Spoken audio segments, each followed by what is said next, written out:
وأنا كنت بالشقة المعاكسة لموقع الصاروخ يعني وين نزل. فالله ستر والحمد لله فيش إصابات عندنا، بس الضربة في العقارات في البيوت يعني صاب عندي الصاروخ اخترق سقف البيت وأرضية البيت وأرضية البيت اللي تحتيه، وصل يعني ثلاث مراحل الأرض، 3 بيوت.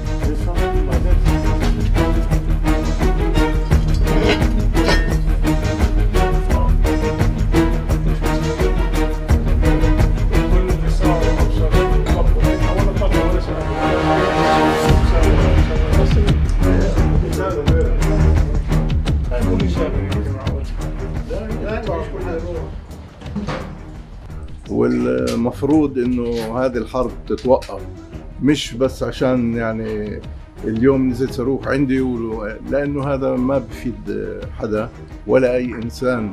ممكن انه وعبر التاريخ كله كل حروبات العالم انتهت بالاخر على طاولة المفاوضات، فالمفروض انه هذه الحرب تتوقف اليوم قبل بكره.